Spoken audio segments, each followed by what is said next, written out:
जय हिंद। आज की इस क्लास में जो ग्रुप डी एग्जाम लगी थी 2022 में, उसमें जो साइंस के क्वेश्चन पूछे हुए थे, 25 क्वेश्चन हर पेपर में पूछे थे, उनको हम बारी बारी से देखते हैं। इस क्लास में हम 17 अगस्त 2022 में जो फर्स्ट शिफ्ट में पेपर लगा था, उसमें जो 25 क्वेश्चन पूछे थे, उनको हम देखते हैं। जब हम इन क्वेश्चनों को सोल्व करेंगे तब एक क्वेश्चन के आसपास में 2-4 क्वेश्चन और बताऊंगा जो कहीं ना कहीं किसी एग्जाम में आए हुए हैं या फिर अगले एग्जाम में आने वाले हैं। इन क्वेश्चनों का सॉल्यूशन मैं 10th लेवल एनसीईआरटी साइंस को और सिलेबस को देखते हुए करवाऊंगा। साथियों, सबसे पहले क्वेश्चन पढ़ना है और अपने से सोल्व करना है, उसके बाद सॉल्यूशन देखना आपको। साथियों, पहला क्वेश्चन दे रखा है, जिप्सम को गर्म करके एक रासायनिक यौगिक एक्स तैयार किया जाता है। यह एक सफेद चूर्ण है। इसका उपयोग अग्निरोधी पदार्थ के रूप में होता है। यौगिक एक्स क्या है? साथियों, इसमें यौगिक एक्स पूछ रहा है।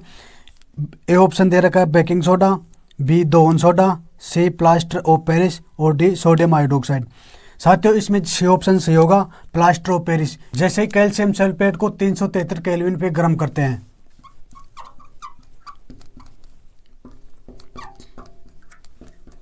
केल्विन पे तो एक कैल्शियम सल्फेट का अर्ध हाइड्रेट बनाता है, जिसमें आधा अणु जल का होता है।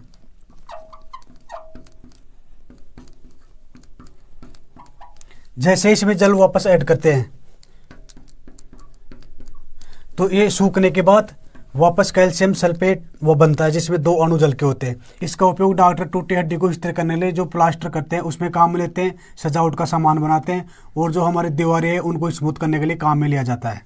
नेक्स्ट क्वेश्चन है हमारा, निम्न में से किस प्रकार के प्रतिबिंब पर्दे पर प्राप्त किए जा सकते हैं? इसमें 2 ऑप्शन एक साथ दिए हुए हैं, वास्तविक बड़ा, वास्तविक छोटा, आभासी और बड़ा, आभासी और छोटा।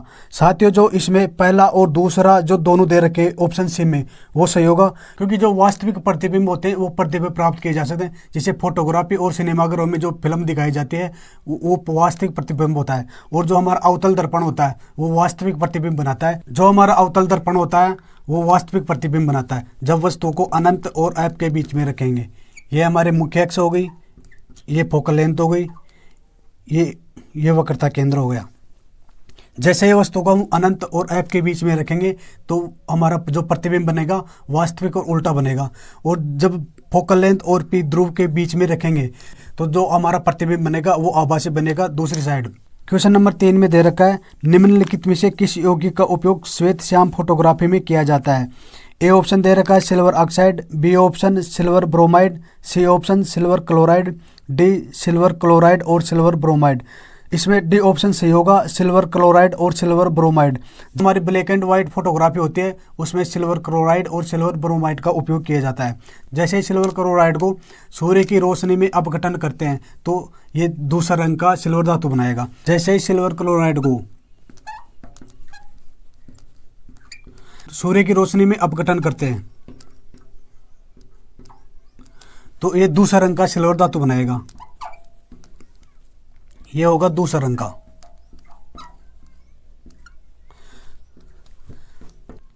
और क्लोरीन गैस अलग होगी। नेक्स्ट 4 नंबर क्वेश्चन दे रखा है, एक धारावाही परिनालिका के लिए इनमें से कौन से कथन सही है? और इसमें भी ऑप्शन 2 एक साथ दिए हुए हैं। इसका उपयोग मृदुलोहे के टुकड़े को चुंबकित करने के लिए किया जा सकता है। यह एक छड़ चुंबक की भांति कार्य करता है। इसकी जो क्षेत्र रेखा है वो संकेंद्रित वृत्त में होती है। इसमें जो सी ऑप्शन में 1 और 2 दोनों दे रखा है वो सही होगा, क्योंकि जो इसके अंदर जो रेखाएं होती है वो सरल रेखाओं में होती है, संकेंद्रित वृत्त में नहीं होती है। और परिनालिका से कौन कौन से क्वेश्चन पूछे जाते हैं उनको हम बारी बारी से देखते हैं। परिनालिका, पहला तो इसमें जो पूछा जाएगा, जो हमारा चुंबकीय क्षेत्र होगा वो सभी जगह समान होगा, सभी जगह समान।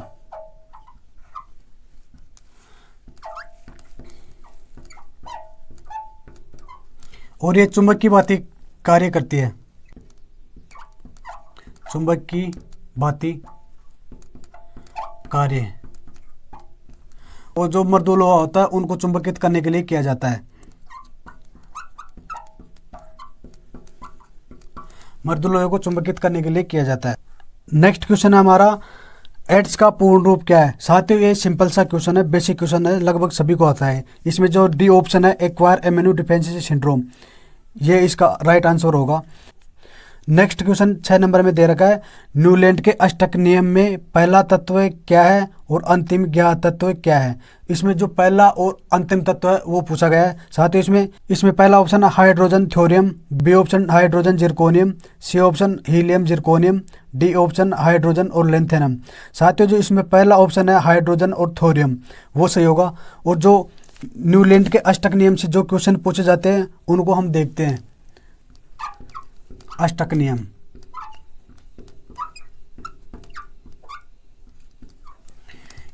इसमें पहला तो 1866 में उन्होंने ये नियम दिया था, अष्टक नियम। दूसरा, इन्होंने 56 तत्व ज्ञात किए थे, जिसमें पहला तत्व था हाइड्रोजन और अंतिम तत्व था थ्योरियम। फिर इन्होंने बताया कि जो पहला तत्व है और आठवां तत्व है उनके समान रासायनिक गुणधर्म होंगे। और इन्होंने कोबाल्ट और निकिल को एक जगह रख दिया, जो कि हेलोजन वाले ग्रुप में रखा था, हेलोजन में रखा था उन्होंने।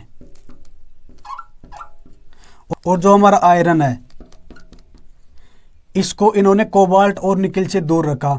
इनकी सारणी में हम देखते हैं कि जो कैल्शियम है वहां तक कि उसका जो अष्टक नियम है वो काम कर रहा है, कैल्शियम तक कि आगे काम नहीं कर रहा। इसमें नेक्स्ट क्वेश्चन 7 नंबर दे रखा है, निम्नलिखित में से कौन से जीव समय पर्यावरण को स्वच्छ रखने में सहायक है। इसमें पहला ऑप्शन दे रखा है शैवाल और लाइकेन, बी ऑप्शन प्रोटोजोआ और लाइकेन, सी ऑप्शन शैवाल और प्रोटोजोआ, डी ऑप्शन जीवाणु और कवक।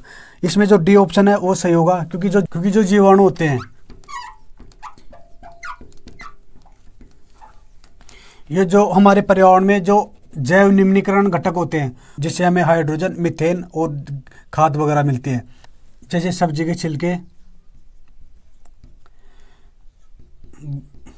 गोबर, कागज, हमारे पर्यावरण के जैव निम्नीकरण घटक होते हैं जो जीवाणु इनको सरल पदार्थों में तोड़ते हैं, जिससे हमें H2,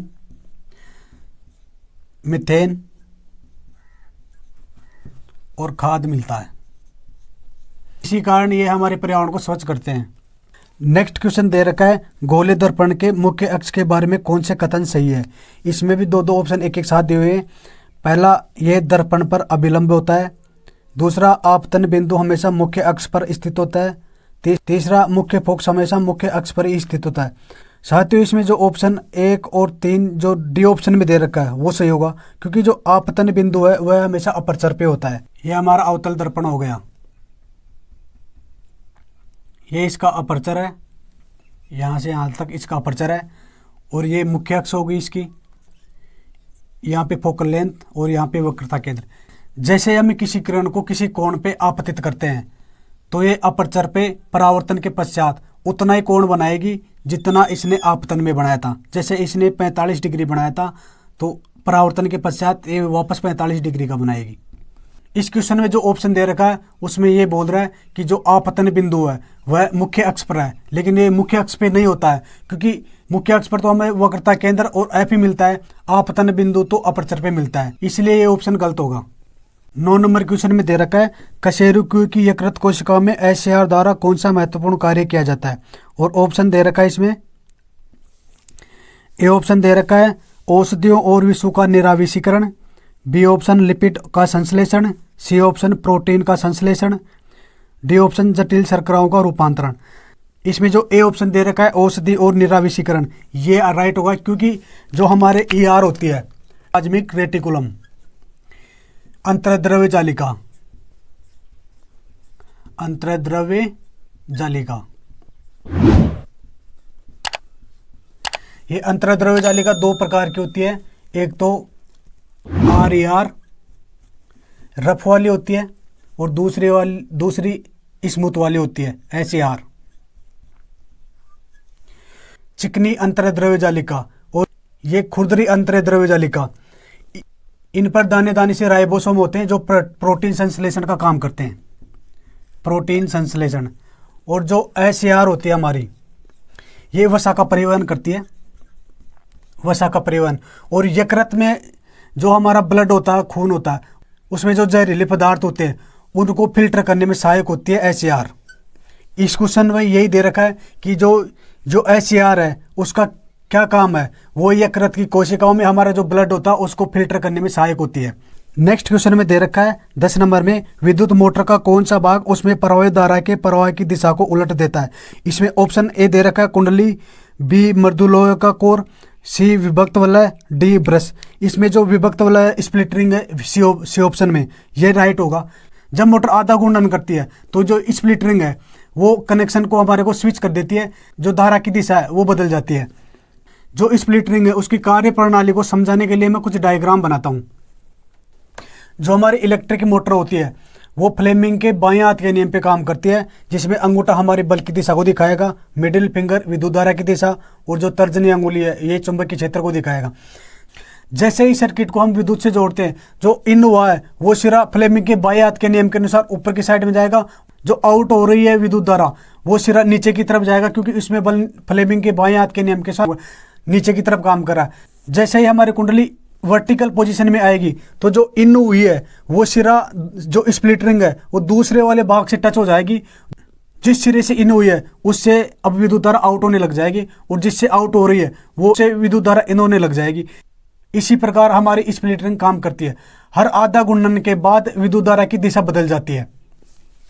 नेक्स्ट 11 नंबर दे रखा है, बल्ब के फिलामेंट से क्या प्राप्त करने के लिए अत्यंत पतला और लंबा बनाया जाता है। ए ऑप्शन दे रखा है उच्च प्रतिरोध, बी ऑप्शन उच्च धारा, सी ऑप्शन उच्च प्रतिरोधकता, डी ऑप्शन उच्च वोल्टेज। इसमें जो ए आंसर है वो राइट होगा, उच्च प्रतिरोध, क्योंकि इसमें हमें पता है कि जो प्रतिरोध होता है वह लंबाई के समानुपाती होता है। लंबाई के समानुपाती, लंबाई के समानुपाती। और जो अनुप्रस्थ काट क्षेत्रफल होता है उसका व्युत्क्रमानुपाती होता है, उल्टा होता है। अनुप्रस्थ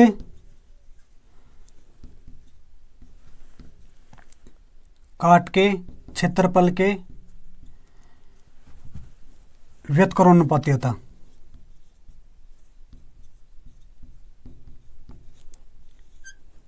जैसे हम वायर की लंबाई बढ़ाएंगे तो उसका प्रतिरोध बढ़ेगा, जैसे हम वायर की मोटाई बढ़ाते हैं तो उसका जो प्रतिरोध है वह कम होगा। और जो हमारा बल्ब का फिलामेंट होता है, फिलामेंट,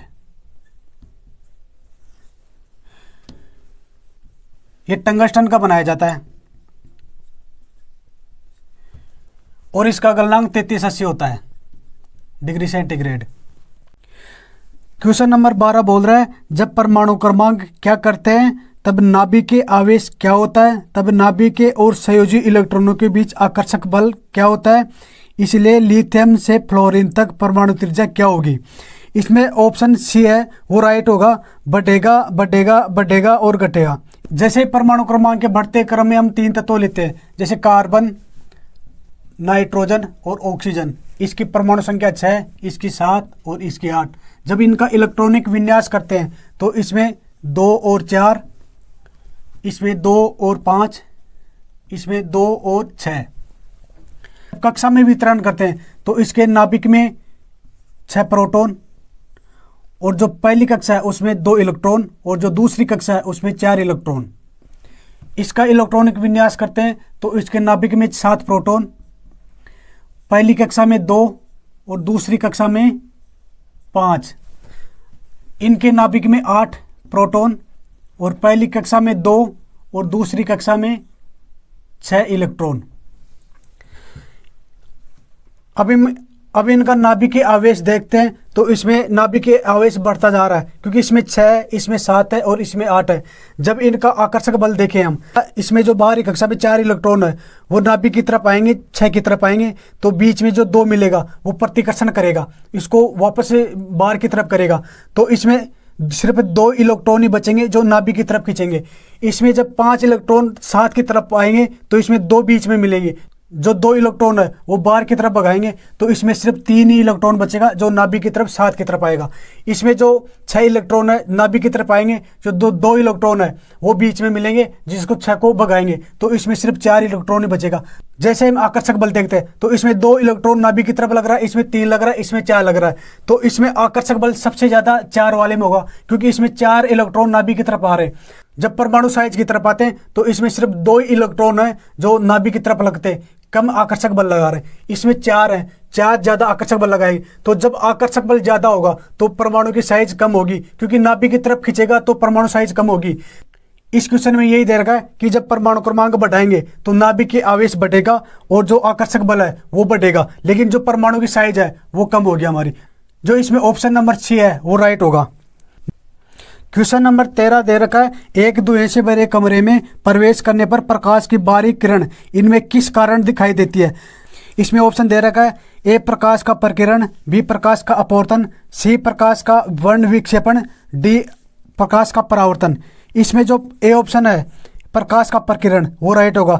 जब हम अंधेरे कमरे में देखते हैं तो जो खिड़की होती है, खिड़की से जब प्रकाश की किरण आती है, जो हमारे रूम में धूल कण होते हैं वो जो प्रकाश की किरण के रास्ते में आते हैं वो चमकने लग जाते हैं, जिसके कारण टिंडल प्रभाव उत्पन्न होता है। जो हमारे कमरे में धूल के कण प्रकाश के कणों को बिखेरा है वही प्रकीर्ण है।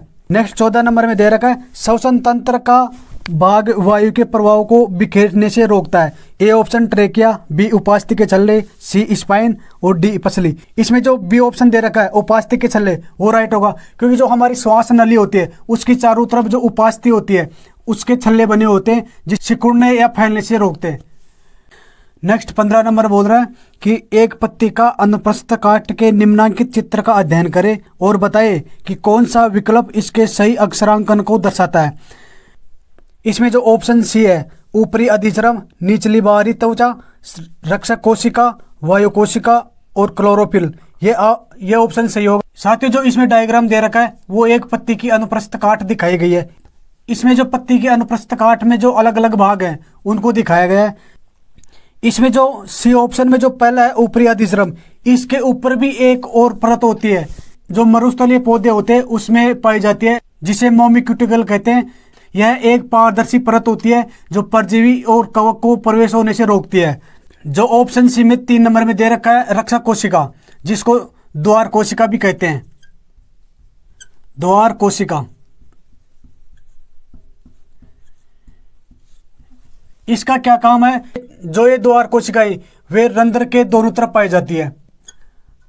रंध्र के दोनों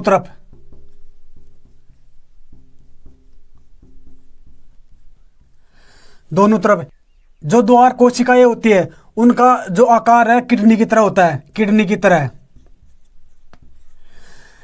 जब प्रकाश संश्लेषण में CO2 की जरूरत पड़ती है तब ये द्वार कोशिकाएं जल को धारण करके फूल जाती है, जिससे रंध्र खुल जाता है और रंध्र से ही CO2 अंदर जाती है। जब CO2 की जरूरत नहीं होती है तब ये द्वार कोशिकाएं सिकुड़ जाती है, जिससे रंध्र बंद हो जाता है।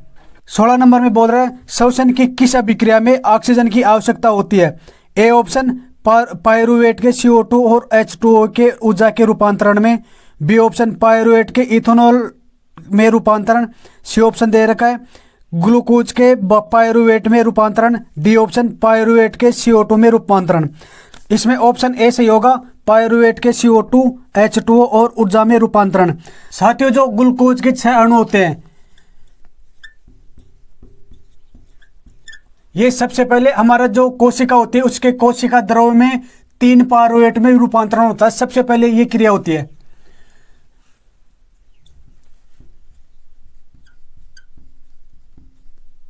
पायरुवेट में 3 पायरुवेट के बाद हम 3 क्रियाएं देखते हैं। जब 3 पायरुवेट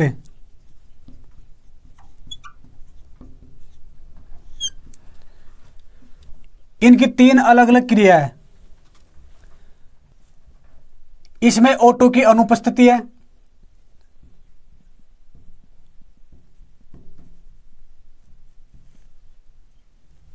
इसमें O2 की उपस्थिति है और इसमें O2 का अभाव।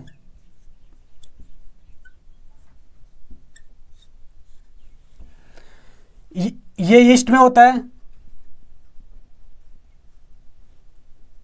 ये माइटोकॉन्ड्रिया में होता है,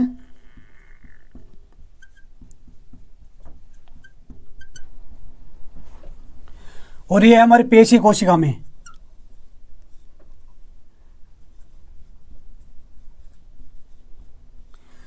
जब ऑक्सीजन की अनुपस्थिति में होता है ईस्ट कोशिका में तब इथेनॉल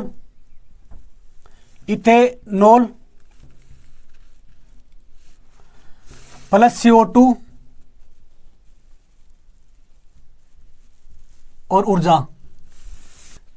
17 नंबर बोल रहा है निम्नलिखित में से कौन सा संबंध ओम के नियम के सही गणितीय रूप को निरूपण करता है। इसमें जो ऑप्शन ए है वो सही होगा, क्योंकि हमें पता है आर बराबर वी बटे आई होता है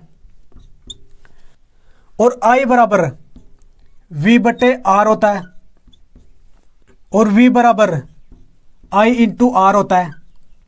तो इसमें जो ऑप्शन दे रखा है ये ऑप्शन में दे रखा है जो सही है। नेक्स्ट 18 नंबर, वह प्रक्रिया जिसके द्वारा जल रिसकर भूमि में प्रवेश करता है कहलाती है। ए ऑप्शन वाष्प उत्सर्जन, बी अंत्यसंदन, सी परासरण, डी भस्मीकरण। इसमें जो ऑप्शन बी है वो सही होगा। जब जल अंदर जाता है उसे अंत्यसंदन कहते हैं और जो वाष्प के रूप में बदलता है उसे वाष्प उत्सर्जन कहते हैं और जो एक पदार्थ से दूसरे पदार्थ में सांद्रता के अनुसार आदान प्रदान होता है उसे परासरण कहते हैं और जिसको जलाते हैं उसको भस्मीकरण कहते हैं। क्वेश्चन नंबर 19 को देखते हैं, निम्नलिखित में से कौन से कथन सही है। इसमें भी साथियों एक ऑप्शन में दो दे रखा है। टिन लेड मिश्र धातु का उपयोग फ्यूज तार बनाने के लिए किया जाता है। दूसरा दे रखा है फ्यूज के विद्युत में तार से जोड़ा जाता है। तीसरा बोल रहा है फ्यूज बनाने हेतु चयनित पदार्थ का गलनांक उच्च होना चाहिए। साथियों जो इसमें तीसरा दे रखा है जिसमें बोल रहा है कि फ्यूज बनाने के लिए चयनित पदार्थ का गलनांक उच्च होना चाहिए, ये गलत है और ऊपर वाले जो 1 और 2 है वो दोनों सही है। जो ऑप्शन नंबर सी दे रखा है 1 और 2 दोनों वो सही होगा। साथियों हमें पता है कि जो फ्यूज तार होता है वो हमारे सर्किट की सुरक्षा करता है। जब सर्किट में बिजली कम ज़्यादा होती है या फिर कोई उपकरण में खराबी आती है तो ये फ्यूज तार जल्दी से पिघलकर और उसकी सुरक्षा करता है, इसलिए इसका गलनांक कम होना चाहिए। 20 नंबर में बोल रहा है क्लोर एल्कली प्रक्रिया में 3 उत्पाद उत्पन्न होते हैं। कौन कौन से उत्पन्न होते हैं ये बोल रहा है। साथियों जब एक बर्तन में NaCl लेते हैं, NaCl और पानी मिलाते हैं और इसको विद्युत से जोड़ते हैं, ये एनोड हो गया धनात्मक चार्ज और ये कैथोड हो गया ऋणात्मक चार्ज। जब विद्युत पास कराते हैं तो इसमें जो क्लोरीन गैस है वो एनोड पे आके चिपक जाएगी, क्योंकि विपरीत आवेश होता है तो उनके बीच आकर्षण होता है। और जो H2 गैस है वो कैथोड के आके चिपक जाएगी, इधर H2 इधर क्लोरीन गैस। और जो हमारा जो लिक्विड शेष बचेगा वो सोडियम हाइड्रोक्साइड होगा। ये साबुन अपमार्जक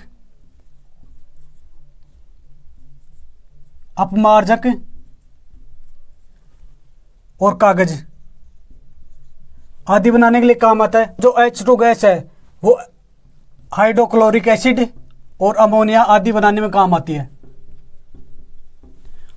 और जो क्लोरीन गैस है वो जल को शुद्ध करने और ब्लीचिंग पाउडर आदि बनाने में काम आती है।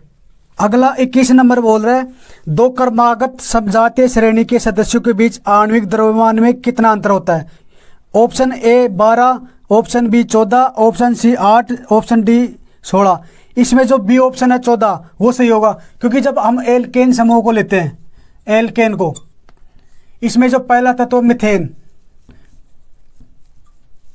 CH4 और दूसरा है एथेन C2H6। अब इनमें देखते हैं कि हाइड्रोजन का 2 का अंतर है और कार्बन का 1 का अंतर है। एक कार्बन का परमाणु द्रव्यमान 12 होता है और 2 हाइड्रोजन का 2 हो गया, तो ये 14 हो गया, 14 यू का अंतर। नेक्स्ट 22 नंबर बोल रहा है निम्नलिखित अपघटन अभिक्रिया में PQRS की पहचान कीजिए। इसमें साथियों जो फेरस सल्फेट है उसका अपघटन किया गया है। इसमें जो आयरन सल्फेट होता है उसका अपघटन किया गया है, ये आयरन ऑक्साइड में बदलेगा प्लस सल्फर डाइऑक्साइड और सल्फर ट्राइऑक्साइड।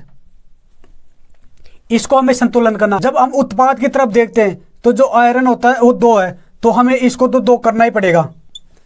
और इसमें जब ऑक्सीजन को गिनते हैं 3 इसमें है, 2 इसमें है और 3 इसमें है, 8 हो गई तो ऑक्सीजन है। तो जैसे ही हम 2 से गुणा करेंगे तो ये वो 8 हो गई। इससे हमारा जो समीकरण है वो संतुलन हो गया। जो ऑप्शन नंबर ए दे रखा है 2 1 1, ये राइट होगा। क्वेश्चन नंबर 23 बोल रहा है निम्नलिखित असंतुलित समीकरण द्वारा निर्दिष्ट किए गए अनुसार प्रकाश संश्लेषण की अभिक्रिया में क्रमशः कितने जल और CO2 अणु भाग लेते हैं। इसमें यह बोल रहा है कि जो प्रकाश संश्लेषण की अभिक्रिया है उसमें कितने तो जल के अणु और कितने CO2 के अणु भाग लेते हैं। जो प्रकाश संश्लेषण होता है उसमें जो समीकरण बनता है वो ये बनता है 12H2O प्लस 6 CO2 प्रकाश संश्लेषण। इसमें हमें ग्लूकोज मिलता है प्लस 6 अणु ऑक्सीजन के मिलते हैं और 6 H2O जल मिलता है।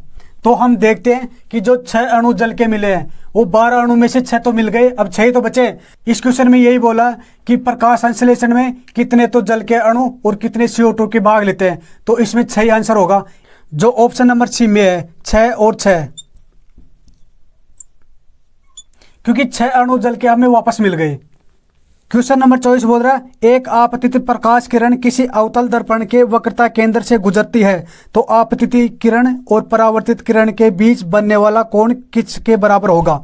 इसमें ऑप्शन ए दे रखा है 0 डिग्री, बी दे रखा है 150, सी दे रखा है 90 और डी दे रखा है 180। तो इसमें जो ए ऑप्शन है 0 डिग्री वो सही होगा, क्योंकि जो अवतल दर्पण है उसमें जो प्रकाश किरण हम गुजारते हैं उसकी 4 स्थिति बनती है जिसको हम बारी बारी से देखते हैं। यह हमारा अवतल दर्पण हो गया, यह इसका अपर्चर हो गया, यह इसका मुख्य अक्ष हो गया, इसमें फोकल लेंथ और यह वक्रता केंद्र। जब किसी प्रकाश किरण को सी से गुजारते हैं तो यह परावर्तन के पश्चात उसी स्थिति में वापस आ जाएगी, और जब हम फोकल लेंथ से गुजारते हैं तो यह परावर्तन के पश्चात जो हमारा मुख्य अक्ष है उसके समांतर वापस चली जाएगी। ये 2 स्थिति हो गई। जब कोई किरण मुख्य अक्ष के समांतर लाते हैं तो ये अपवर्तन के पश्चात एफ पे आएगी। ये 3 स्थिति हो गई। जब कोई प्रकाश किरण अपर्चर पे किसी कोण पे आपतित करते हैं तो वह उतना ही कोण बना के परावर्तित होगी। जैसे ये 45 बनाई है तो इधर भी 45 बनाएगी। ये सिर्फ 4 स्थिति है, इनमें से क्वेश्चन आते हैं। जो 25 नंबर क्वेश्चन है आज का लास्ट क्वेश्चन है, नीचे दी गई तालिका गर्भ निरोध की 4 विधियां और उसके कार्य करने के तरीके को दर्शाती है। कौन सा विकल्प इसके सुमेलन को दर्शाता है। 4 चीजें दी गई, उनको हमें मिलान करना है। पहला कोपट्टी, दूसरा जो गोलियां ली जाती है वो, तीसरा कंडोम, और चौथा नलिका विच्छेदन। साथियों जो ऑप्शन नंबर डी है वो सही होगा। पहला दे रखा है कोपट्टी,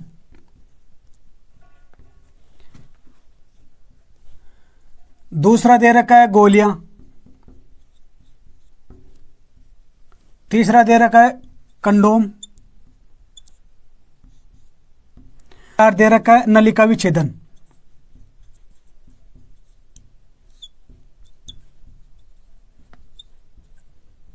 इनको हम बारी बारी से देखते हैं। जो कोपट्टी होती है वो इंसेट की जाती है, जो शुक्राणु को अंडाणु से मिलने से रोकती है। और जो गोलियां होती है वो हार्मोन संतुलन करती है जिससे अंडोत्सर्जन होता ही नहीं है। तो कंडोम होता है यांत्रिक अवरोध होता है, वो शुक्राणु को गर्भाशय गृह तक जाने नहीं देता। और जो नलिका विच्छेदन होती है जिसको नसबंदी बोलते हैं, ये 2 प्रकार से की जाती है। जब पुरुष की शुक्र वाहिकाओं को अवरुद्ध करते हैं तो उसको वेसेक्टोमी बोलते हैं, और जो महिलाओं की जो अंडवाहिका है फैलोपियन ट्यूब उसको अवरुद्ध करते हैं तो उसको ट्यूबेक्टोमी बोलते हैं। ये 4 विधियां जो गर्भधारण होने से रोकती है। साथियों इस क्लास में हमने जो 17 अगस्त 2022 में जो फर्स्ट शिफ्ट में जो पेपर लगा था उसको सोल्व किया, और इन क्वेश्चनों की जो PDF मिलेगी आपको टेलीग्राम पे मिलेगी, टेलीग्राम पे जाके डाउनलोड कर लेना। बस साथियों इस क्लास में बस इतना ही। मिलते हैं नेक्स्ट क्लास में नए पेपर के साथ। जब तक के लिए जय हिंद, जय भारत।